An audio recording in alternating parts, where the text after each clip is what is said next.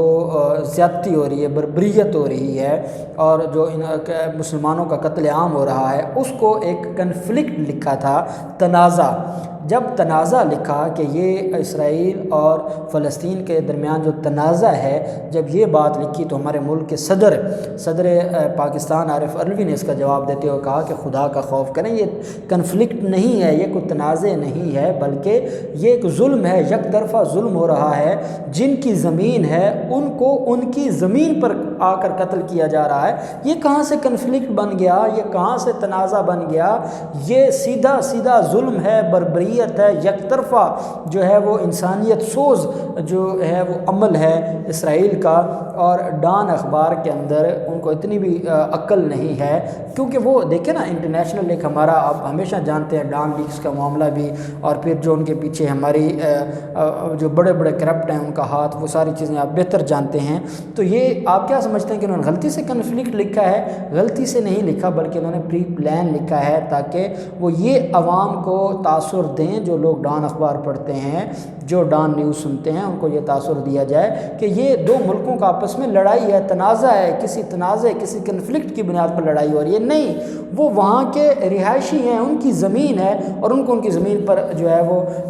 مارا پیٹا جا رہا ہے اور قتل کیا جا رہا ہے۔ تو یہ بڑا ہی خوبصورت چیز ہے جو عارف علوی صاحب نے اس کا جواب دیا ہے۔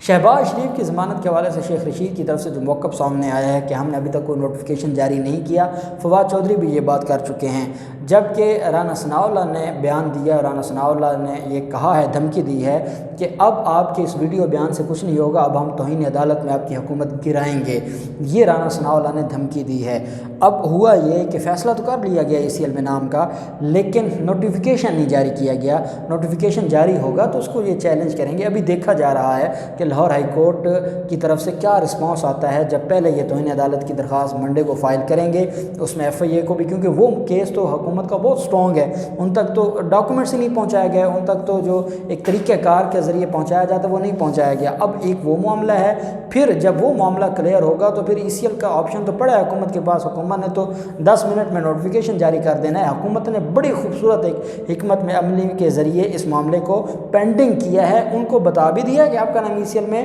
فیصلہ ہو چکا ہے، اور ساتھ پینڈنگ کر کے لاہور ہائی کورٹ کے رسپانس کو بھی دیکھا جا رہا ہے، اور آگے کی جو حکمت عملی ہے کہ حکومت نے اب آگے کیا کرنا ہے، حکومتی ٹیم نے کیا کرنا ہے، وہ چیزیں بھی ابھی اپنی جگہ دیکھی جا رہی ہیں۔ لیکن رانا ثناءاللہ کی یہ دھمکی کہ اب آپ کے ویڈیو بیان سے کچھ نہیں ہوگا، رانا ثناءاللہ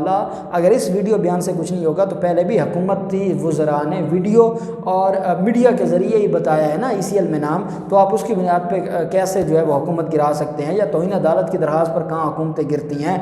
ہائی کورٹس میں ہم سارا دن دیکھتے ہیں توہین عدالت کی درخواست پر تو ایک ملازم کو گھر نہیں بھیجا جاتا، تو حکومتیں کہاں گریں گی؟ یہ آپ کی بھول ہے۔ اب آپ کو یہ پتہ ہے کہ حکومت نے ایک اچھا اقدام اٹھایا ہے، اور حکومت بجائے اس کے کہ جذباتی ہوتی ہے، حکومت نے فیصلہ بھی کر لیا، حکومت نے ان کو تھپڑ دکھا بھی دیا، اور ڈرانے کے لیے بس اس کو للکارا ہوا ہے، ابھی مارا نہیں ہے کہ جب وقت آئے گا تو ہم ان کے منہ پر ماریں گے۔ اور ساتھ لاہور ہائی کورٹ کے رسپانس کو بھی دیکھنا ہے۔ رانا ثناءاللہ کی جو دھمکی ہے اس سے کچھ نہیں ہونے والا، توہین عدالت سے کچھ نہیں نکلنے والا، اور یہ توہین عدالت کی درخواست پہ یا نوٹس ہوں گے یا خارج ہوگی، اور حکومت پھر پہلے یہ توہین عدالت کی درخواست چلے گی، یہ فیصلہ ہوگا تو یہ باہر جائے گا نا۔ جب یہ فیصلہ ہوگا، ساتھ انہوں نے ہائی کورٹ کے احکامات کو اور بیل کو بھی چیلنج کرنا ہے، حدیبیہ پیپر کیس کو بھی آگے لے کر آنا ہے، اور دوسری طرف حکومت کے پاس ای سی ایل کی آپشن پڑی ہے، حکومت اس کو بھی دیکھے گی، اور ای سی ایل کی آپشن کو تب چیلنج کریں گے نا جب نوٹیفیکیشن ہوگا۔ نوٹیفیکیشن نہیں ہے تو hearsay evidence is no evidence in the eye of law, تو یہ زبانی کہنے پر اس کو چیلنج بھی نہیں کر سکتے۔ یہ ایک بڑا اچھی ایک حکمت عملی تھی حکومت کی طرف سے، اور رانا ثناءاللہ دیتے رہیں دھمکیاں، حکومت کہیں نہیں جانے والی، اور نہ ہائی کورٹ حکومت کو گھر بھیجے گی۔ جو بھی ڈیٹیلز ہوں گی ہم آپ کے ساتھ شیئر کرتے رہیں گے۔ اللہ پاک پاکستان کا ناصر ہو۔ بہت شکریہ، اللہ حافظ، پاکستان زندہ باد۔